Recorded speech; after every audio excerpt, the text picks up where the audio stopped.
All right, gosh, we have hundreds of people on this webinar. We are excited to have you. This is eSkills, How to Manage Big Changes and in Recruiting and HR, presented by eSkills 2022 Talent Impact Leader, Juli Weber, Leadership Development Director from CONSERVICE. We are excited to have all of you here. I'm going to let Juli kick it off and change the slides. I'm Sheila Klepkorn, Vice President of Marketing for eSkills, and this webinar is an exciting one because it's about the topics that you are facing today and have been facing over the last few years. So Juli and her team of recruiters at CONSERVICE grew from 1,800 employees in August of 2019 to more than 3,500 today. That's a 94% growth in 3 years. And if that wasn't a big enough thing, it was during a pandemic. It was a workforce moving, to remote work.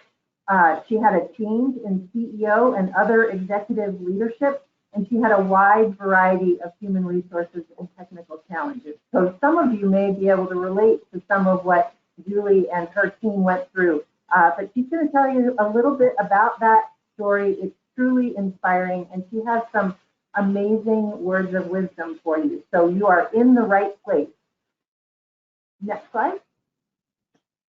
So Juli is amazing, and we are so proud to have named her one of eSkills 2022 Talent Impact Leaders because of the incredible impact that she has made over the last few years and throughout her career. She's been training HR professionals for over 16 years, training individuals, managers, leaders across companies big and small around the country and across many different industries. She is now the Director of Leadership Development and was most recently the Director of Talent Acquisition at CONSERVICE, a national leader in utility billing management based in Logan, Utah. So with that, I will turn it over to Juli. We are excited for the webinar. Thanks, Juli. Thanks, Sheila, and welcome everyone. I'm excited to share with you a little bit about my story, but also honored to be part of the eSkill family and be recognized maybe for what efforts I put in that in some cases you just don't have a choice. So that's just the way it goes. So I do want to just share my story just a little bit more in detail. So first of all, I love working with people. And I didn't know what HR was when I was growing up and when I first started college, but quickly fell in love with actually being a leader and with training and development. And I got a job in video rental. I don't know if any of you have ever rented a video. Some of you may have, but we don't do that anymore, at least in a brick and mortar store. And I worked for a big company and got introduced to like organizational training, and I fell in love with it. And that lasted till the Great Recession in 2009, and I experienced my first layoff. And then from there sort of fell into HR because training and HR typically live together.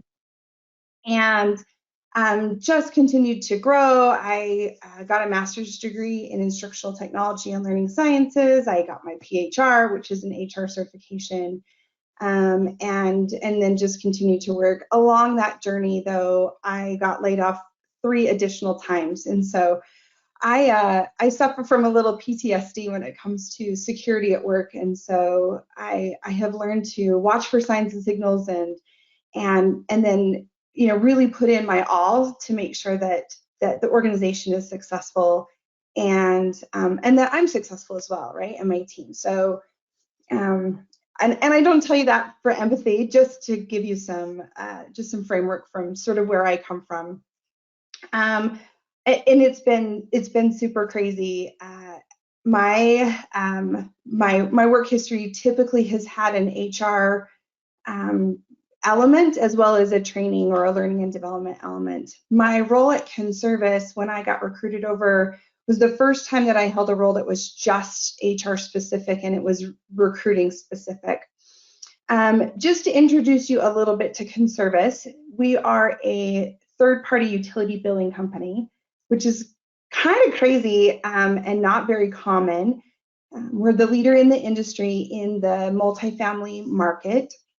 We were started in 2000 by a local gentleman named Dave Jenkins. He has since retired in the middle of the pandemic of 2020 after 20 years, which is what caused the first change of our CEO in 2020. And not only that, then the company decided to grow and change, but a little bit more about CONSERVICE. So I want you to think about if you owned an apartment building in a major city, the utilities like water, gas, power typically is brought to the edge of the property, and then the property owner is responsible to get the utilities to all the apartments. And in most cases, there's one meter on the edge of the property, and so all the apartments don't have their own meter. And if you get one giant water bill for 300 units, how do you get all your tenants to pay that? So we support that. We get that bill, we break it up or divide it up. There's lots of ways to slice that pie, and then we reproduce bills and we mail it to the tenants and collect then payment. So that's in a nutshell what CONSERVICE does. And we're in not only the multifamily market, but also single family, student housing, military housing, and then commercial. So if you own a lot of commercial real estate, maybe you own, 15 McDonald's, or you own an apartment, or not an apartment, a building, a business building complex, and you rent out different portions of it. So that's where CONSERVICE comes in.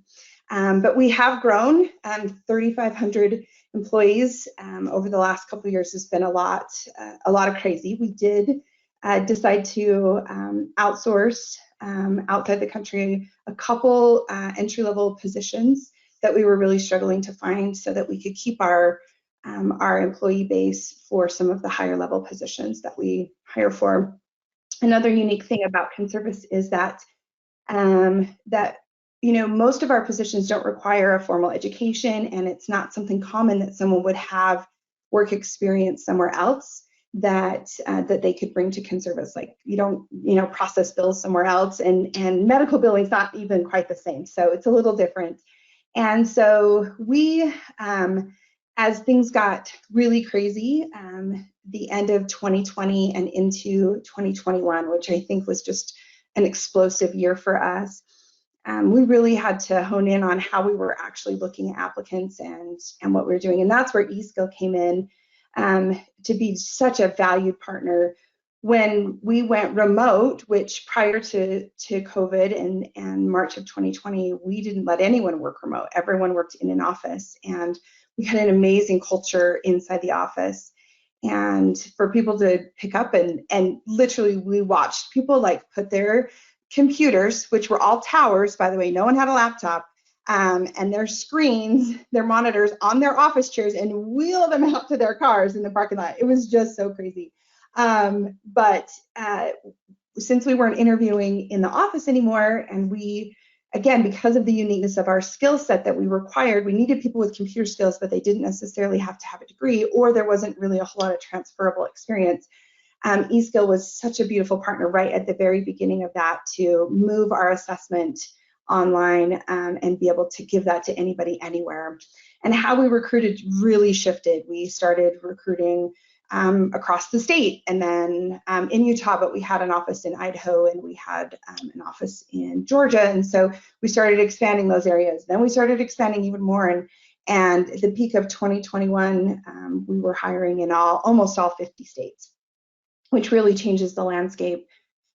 And since CONSERVICE isn't well known, we had to really change our story about how we talked about the company. Prior to the pandemic, everybody who we hired knew someone who worked at CONSERVICE or knew what CONSERVICE was, and now we were trying to pitch a company that people didn't know existed, and we even heard like we had a new executive come and brought his wife to the office in Logan, and she was like, oh, this is a real company because we have a big building with their name on the side of it. So anyway, it was just so crazy. But we also, during all of this, we changed applicant tracking systems. We changed our HRIS system. We implemented a new payroll process. We moved to nationwide hiring. My team themselves expanded. We were sitting at, I think there was 8 or 9 of us when I started, and the team grew to 24 of us at the peak. I had partners taking care of specific teams and departments, and it was crazy. And one of the things that I think really was a challenge for us is if we brought on new recruiters. At first, I was slow to say yes, we needed more help, and I'll talk about that here in just a second. And so by the time we were actually hiring more recruiters, we were so busy, it was so hard to give them the training that they needed. And then we hired more recruiters after that, and then again, it was just so crazy that we really struggled in getting our recruiters actually up to speed to give them the help and support they needed. And so that was one of those things that I think I wish I could have done differently. So, but after all of that, you know, the new changes that you can see on the screen, like the work from home was just so crazy. Changes in our processes was another thing, not only with eSkill, but we were never short on applicants. Luckily, that was certainly an advantage that CONSERVICE has, but we were finding it hard for them to respond, and our process was too lengthy, so we shortened it, and we started to try and do a phone screen and an interview back to back, and then we implemented some other tools. I mean, it was just constantly changing. My poor team every week was like, okay, what are we going to try now? What are we going to do differently now? And I think that's how we managed. Some of it was the survival was just to try new things, but it was also really stressful at the time. So I want to talk a little bit about the sort of my lessons. If I could go back, I would probably do it all again, because I really love what I learned and what I took from the situation. So the first thing I want to talk about, when change is hard and change comes at you, I love the little quote here, progress is impossible without change, and those who cannot change their minds cannot change anything. And that is so true. And I found myself a lot of times not changing my mind, and I'm going to share that with you. So I hope you're okay with me being a little vulnerable about some of the mistakes I made. But the first one I want to talk about is being a dealer of hope. And among all the stress and all the work, limited time, learning new systems, it was crazy. Training new team members.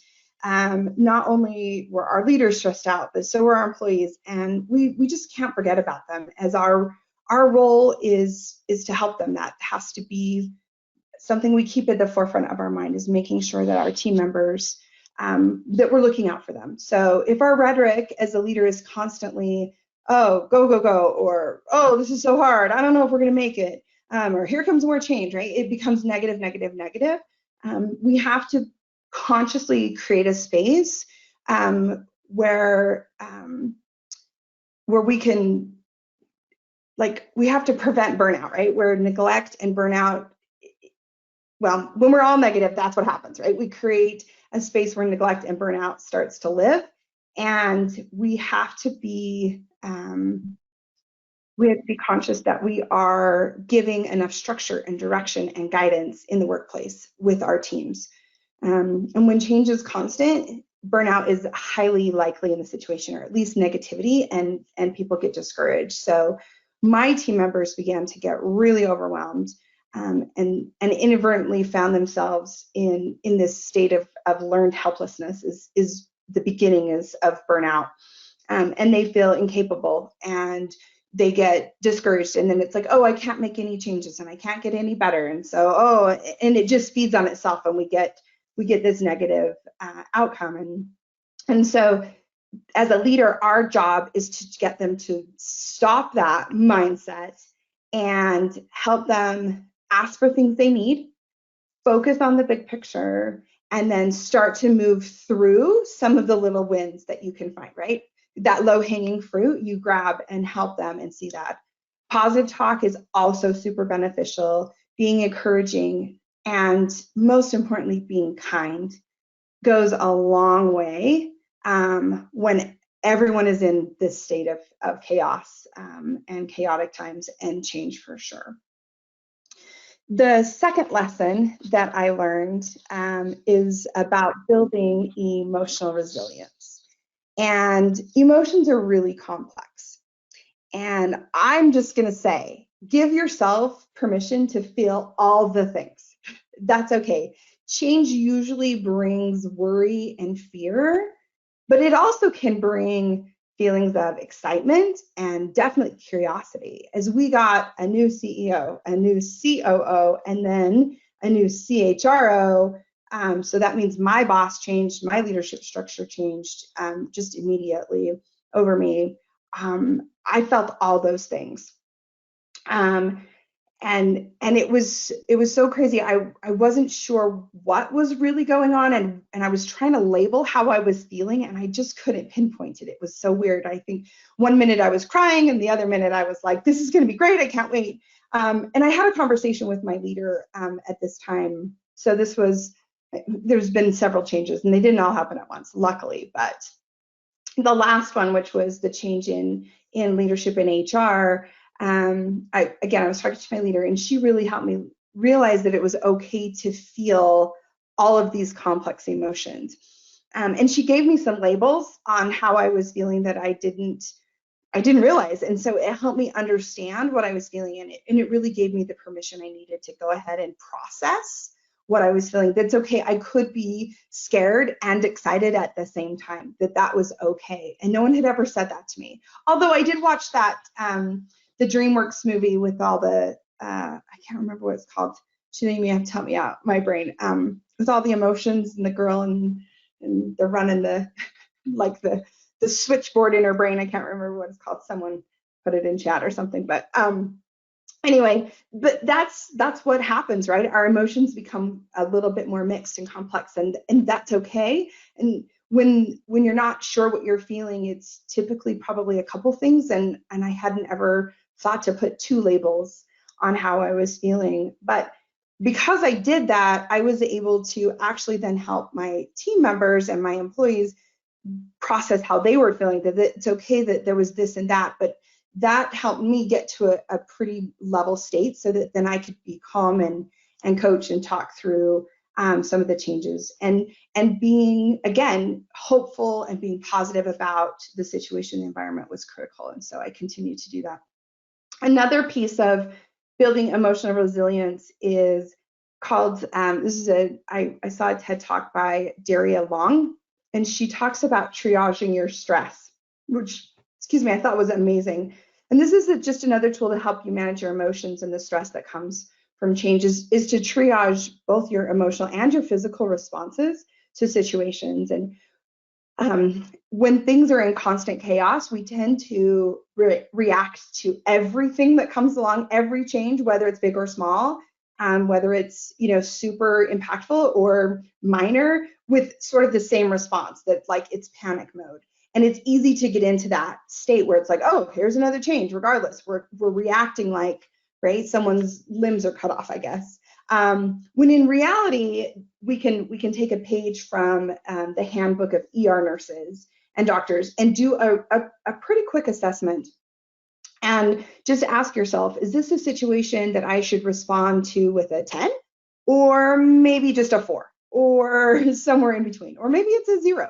And you can respond to the situation maybe in a delayed. Maybe it's like, okay, I can't respond right now. I'm going to set this aside. I will get to it. And then perhaps maybe we're downgrading responses when it's appropriate. That is definitely a great tool to help send the right messages to others. And as a leader, if you're leading a team and you're responding to every single thing as a 10 versus really sort of assessing, then we're sending the wrong messages to our team members and to even other leaders or other partners that we work with, because everything's a 10. It's like the boy who cried wolf. We're just responding crazy. So I'm actually naturally pretty neutral, but I think that's helpful, and using this even more helped me adjust so that my team members could read, right, when something was super urgent or super important. I changed how I responded, or how I talked about it, or how I approached a meeting, and I rolled that out. And so that's another little tool, is triaging your stress to help you build some emotional resilience when it comes to change. Okay, the third thing that I want to talk about is developing a growth mindset. Some of you probably have heard of a growth mindset, but some of you may not, so you can do some research. The author or the founder of this theory is Carol Dweck, D-W-E-C-K, and she's the genius behind what she calls a growth in a fixed mindset. And it is based on this idea of how you choose to respond. When we're faced with situations, we actually get to control our reaction. And her theories were developed out of some research that she did in inner city schools, I think in Chicago, I could be incorrect. So don't quote me on that, but I think it was fourth graders, and she was giving them math questions, and they were continually getting harder, and they get to choose, do you want another question? Do you want another question? And they would just record their responses. They watched how they responded.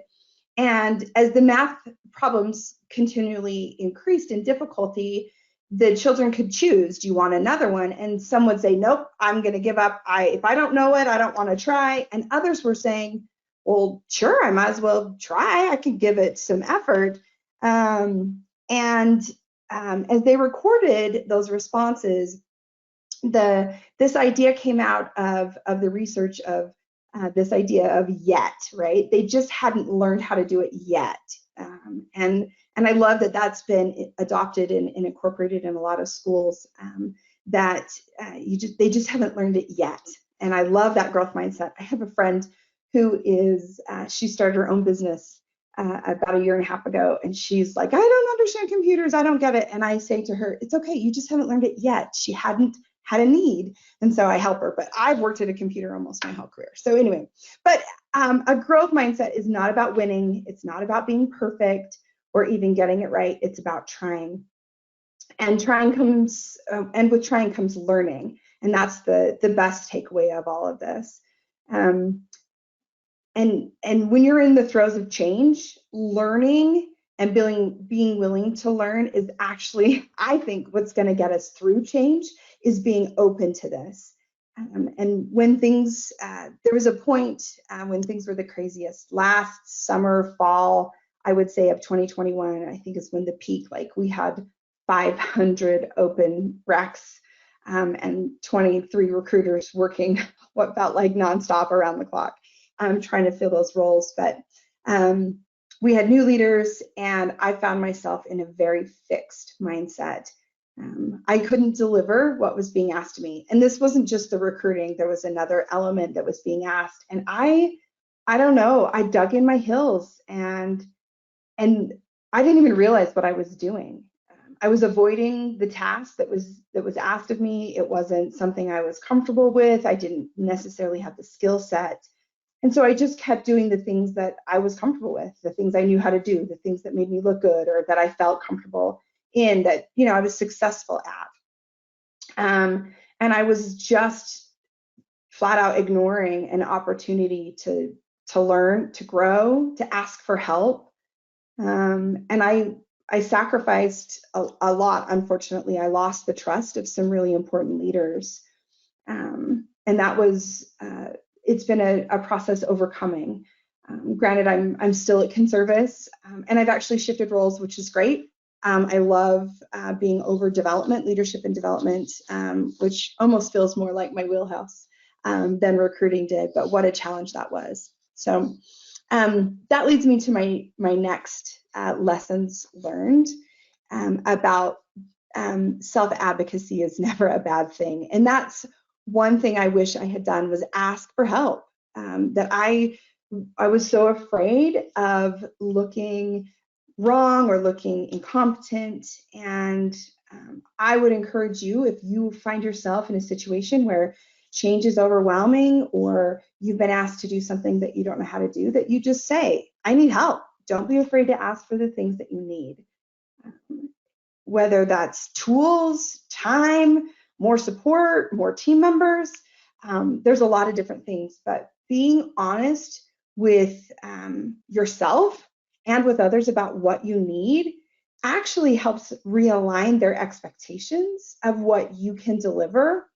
And in most cases, it's not, well, we should fire that person. We should fire Julie. She doesn't know what she's doing.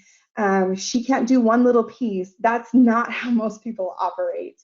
And if that's how your organization is, then I'd say you just freshen up your resume and go somewhere else that appreciates the opportunity for us to learn and grow individually, but advocating for yourself. And again, we're realigning and resetting expectations about what people need from,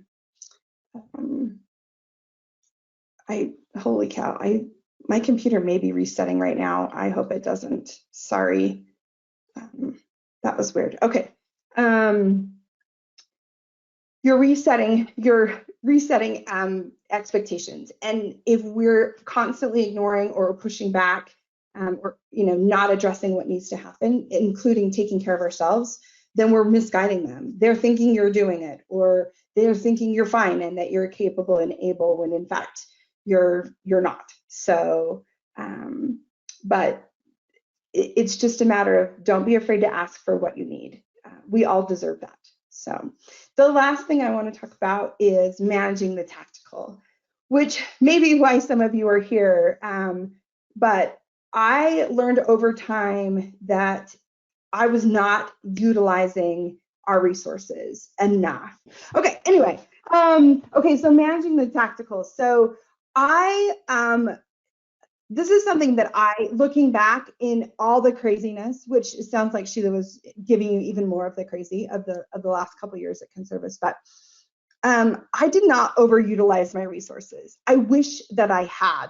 There were within our ATS, right? Because I'm doing recruiting and I'm trying to do metrics and I'm trying to hold my recruiters accountable, like all these things that is culturally what we do at CONSERVICE.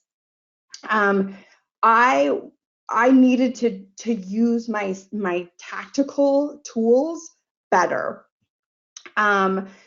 including eSkill had, and honestly, eSkill was amazing as we shifted not only to using an electronic assessment, but our jobs changed. We had new jobs introduced, and we were able to rebuild new assessments or reassess the current assessments we were giving our candidates. And that allowed us to continue to hone in on the skills. Because we were doing remote that first summer, when everybody was like, oh, I can do remote work, I'm going to start working from home, we were getting hundreds of applicants almost daily. So we needed a quick way to really make that applicant pool smaller, so reduce that applicant pool. And eSkill was an amazing tool to help us do that. And we would just say, okay, the score's got to be 85. Then we said at one point, the score's got to be 92, so that we were really getting the cream of the crop and using this as such a great tool to help us really get right quick to the really qualified applicants. So it was amazing. And there were other tools as well. We changed applicant tracking systems. We were not getting the metrics that we needed out of our current ATS, and so we shifted to one that was a little bit more robust. It also spoke to our HRIS system, and so we were able to do a little smoother onboarding, which really felt really clunky, and so we needed to create a really smooth onboarding process. We're now collecting documents electronically that we were previously, gathering in office, and we needed a great place to store it that was also secure. And so that was a really smooth transition. But there were more tools. There were things that we could have done more of. I could have embedded more processes. I could have connected more tools. And so if you find yourself struggling with change or moving through a new process, don't be afraid to say, hey, this is not working. I need more of X, or can we adjust this? And it's amazing how awesome our third-party vendors are to support us and give you what you need. I've not met a vendor that's like, well, sorry, what you need is not important to us. They're always looking to support us, and I love that. And I can't say enough that eSkill was really, really great at that. So perfect. Okay, good. Okay, so here's my here's my takeaways, because I want to make sure I save time for Q&A if you guys have questions for me that I'm going to do my best to answer. But I want you to, like, of anything, in any change, and specifically from this webinar, but one of the takeaways that I want you to think about is that our outcomes are not predetermined by our circumstances. I just love that quote, and that was, I neglected to put the author, but that was Cy Wakeman. If you, she's an author and a presenter, and she's great. But she talks about the importance of owning your own outcomes and eliminating the drama. So don't forget that you drive the bus, and you get to decide, and you get to control your attitude and your behaviors, and therefore you get to control your outcomes. So don't be afraid to give yourself a dose of positivity if needs be. There are always different possibilities out there to find solutions. There's always different ways to go about things. I'm also a huge fan of Adam Grant, and his new book, Think Again, is just so good at getting us to rethink things. And that's one thing I'm going to take away from looking back over the last couple of years and all the change that we've been through, is it's okay to change your mind. That is okay. To say, you know what, this is how we've always done it, or we tried this and it didn't work, and saying, nope, we're gonna give that up. We're gonna try something different and try something new. There's something empowering in finding new solutions, and find people to help you. You do not have to do it alone by any means. That's what teams are for. And that's one thing I did not do enough, is rely on my team. They're experts in their own right, and I felt like, well, I'm their leader, I have to have all the answers and all the solutions, and that is not the case at all. So seek and reach out and get help. You're never stuck. You never are. So don't feel that way. Enjoy it. The positivity and possibilities, it's a mindset. You just have to be willing to look for that. There are resources out there for you, wherever it is. You just have to ask, search, or explore. We needed an online assessment, and eSkill delivered, and implementation was so easy. So, but that's the same as for yourself. You just have to ask. You just have to you just have to be willing to look for others for guidance and for help. So being agile is a big piece of that. Be determined to let any change make you better. Become that diamond in the rough, right? In the pressure of all of that. So don't waste the opportunity that change presents itself. Come out of change, or emerge from the change evolved. Emerge better than you were before. Emerge transformed. Emerge more skilled. Think differently. That's what I want you to do. And don't let the change win. You win. Thank you. So now, Julie, that was really great. I mean, just the sheer number of things that changed at CONSERVICE over the last 3 years, to go from 1,800 employees to 3,500 in a short period during a pandemic with changes in leadership. It was a lot. You sort of mentioned the changes in leadership, and specifically around how your new CHRO was helpful to you personally, but what did it mean with some of the other changes in leadership when you got a new CEO who had a different vision for the company? Well, that's almost a loaded question. There's a lot of things that had to change, and sometimes we're not, like, when we look back, and we've talked about this as an HR group, but were the changes brought on because of COVID, or were the changes brought on because of a new COO? And because they sort of coincided, it's hard to say, but we do know that, we've gotten better. There's been areas and market that we've reached out for that we haven't in the past. He implemented some overarching goals for the whole company that we hadn't had.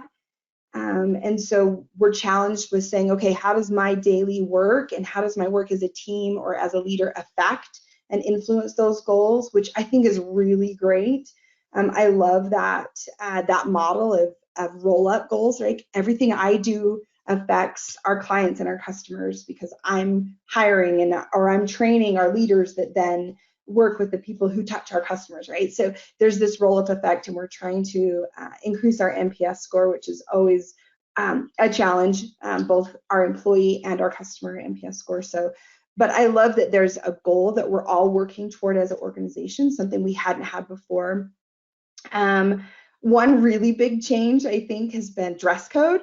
Prior to the pandemic, when everyone was in the office, and almost all the way through 2020, I don't think we really implemented the change till 2021, but we were like business casual, jeans only on Friday. Like there was some good rules, which I think is appropriate. I totally believe in enclosed cognition, where what you wear influences how you feel, but yet we're hiring all these people who can work from home, and who knows what they're wearing. They could be wearing their pajamas, which probably they were. I won't tell you what's on the bottom half. Just kidding, I have pants on. But so it almost became irrelevant. And so recognizing when change brings about like greater change that can stick, I think that really influenced the office and how we function in the office. I think I wouldn't say we dress more casually, sure, but we also, I think that helps build relationships, so people are more approachable in some cases. And so,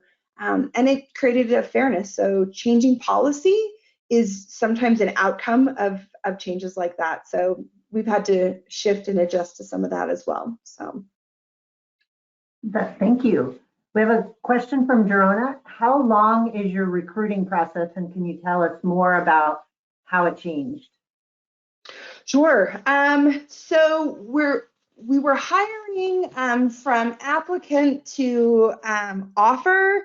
We were hovering around 18 to 20 days, which was, I think, a super good goal if we had enough applicants. Now, that was our high volume hiring and entry level roles. Our professional level positions, if we were hiring someone like a software developer, that was taking upwards to 35 to 40 days, a little bit longer. There was obviously more interviews, but so we kind of had two processes, and I called it leader-led and recruiter-led. So recruiter-led, the recruiter was actually making the hiring decision. The leaders were not at all involved. So the recruiters were reviewing their resume, reviewing the e-skill assessment, performing a phone screen, then doing an interview, which included typically another recruiter, and then making the offer. So pretty easy 5-step process for the high volume recruiting. When we look at leader-led, so the leader was involved and the leader was making the hiring decision, pretty similar, right? Resume review, phone screen, typically performed by the recruiter. Depending on the role, there may or may not have been an assessment, and then interview, sometimes 1, 2, sometimes 3, depending on the role, and then offer and onboarding. So changes, we went from a really pretty standard change, 2 people in the interview to 1 person in the interview, to we had another assessment that we offered that was more soft skill and work driver kind of an assessment. And we felt that was too long. We took that out. We increased the e-skill. We changed that assessment. We changed the timing. We would do it before the phone screen, after the phone screen. We tried all kinds of things. We implemented a tool that did video phone screens so that we weren't having to call everybody and do a phone screen. That worked sometimes. We restructured, and we did an intern with a recruiter, and the intern would make the phone screen, and if the applicant was good and they wanted to move forward, they would just invite the recruiter onto the call, and then so the recruiter and the intern did the interview right back to back. We found there was quite a big gap in, we would phone screen them, and then we would try to set up an interview and they wouldn't show up, and so we got ghosted quite a bit. We were trying to reduce that again the hiring time, keep that a little more quick, as well as not lose the applicant in the process. When you're competing with companies across the nation, you have to be fast. There's just no other way around it. And then be able to offer, a competitive pay. Pay is another piece that that we adjusted and looked at as a whole. As an organization, we did a lot of analysis and job market and all of that comp analysis, so we could figure out. So we did have to increase pay for almost every. Actually, by now, almost every position's had a pay increase, at least in operations. And so it sounds like you made a lot of those changes quickly as you were trying things. Did you have like a once a week get together and debrief on how things were going, or how did that work? I kept a pretty good pulse on the team, like daily. I managed, luckily, to keep my recruiters in the building, and we were in the same space most of the time. We had a few one-offs, but so I was able to really just keep my pulse on what was happening every day. And we did, I was watching how many hires we were making each week, how many offers we were making, how many people were starting. I did have some reporting. We started the whole thing with one meeting a week that was about an hour, that we were updating changes in anything. Operations training was another piece that we had to coordinate with a ton, because we have very specific operations training for our roles.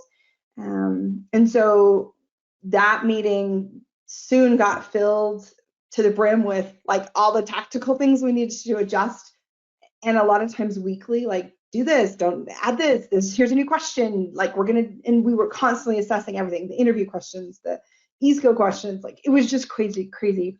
And then so we added another half an hour meeting so that we could continue to develop, and we were adding in that half an hour some development skills around hiring bias and DE&I initiatives, and just interviewing skills, just to increase and sharpen that saw of the recruiters. So it got to be an hour and a half worth of meetings just as a team each week. So that was important.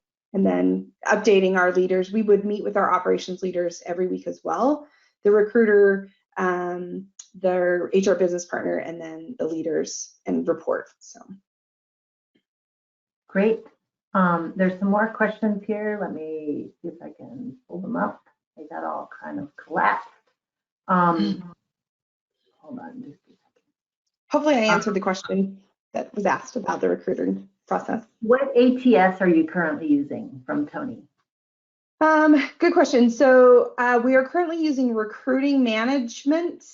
I call it recruiting manager, but I think it's management from ATD, or not ATD, ADP. All the letters got all mixed up. So ADP is the ATS that we're currently using. So great. So Kendra shares, during a period of constant growth and change where burnout is imminent, what's your best advice on how to remain present for your team? That's such a good question.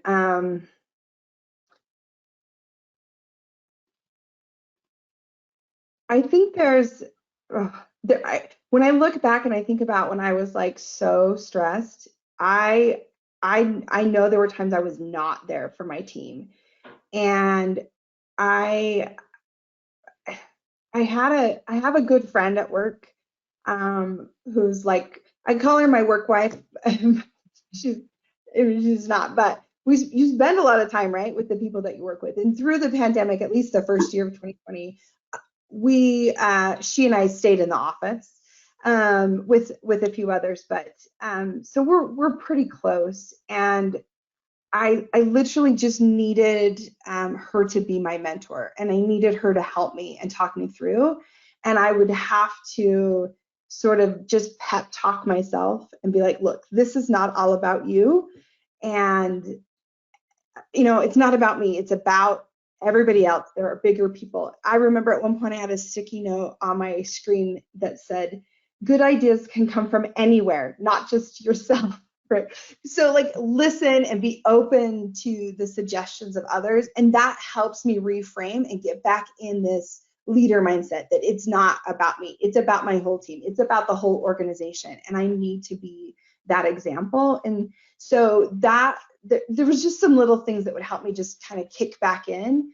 And I'm not one to be a sad morning kind of person. I'm typically so energetic and outgoing, and so when I would get that way, people would be like, "What's wrong? Are you okay?" And I'd be like, "I'm fine," and tears would be like on the verge, and I'm like, "Okay, I'm not fine," and I had to take care of myself so that I could then take care of others. So, and you got to try lots of different things. Some people really love meditation or yoga or prayer or whatever it is, or reminders or daily affirmations. I mean, there's all kinds of things, but finding what works for you is definitely key. So don't be afraid to try different things if something isn't working.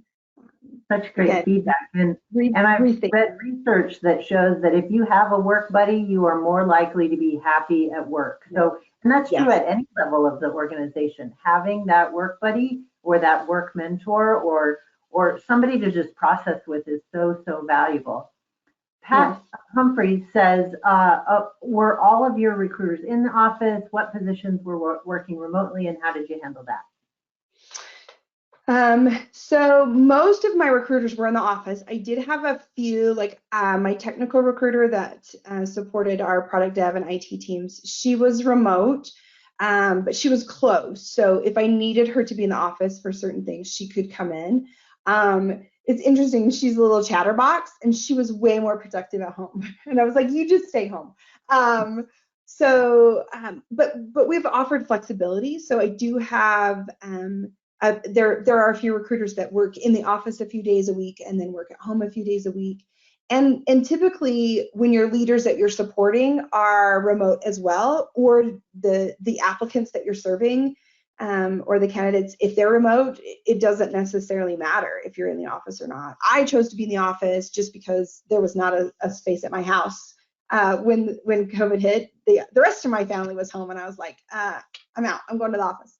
So, because they would be a huge distraction. But anyway, so I think it just varies on what the needs are. But I would say right now the recruiting team's back down to about 12, and I would say only 4 or 5 are in the office full time, and the rest do some sort of hybrid or remote 100%.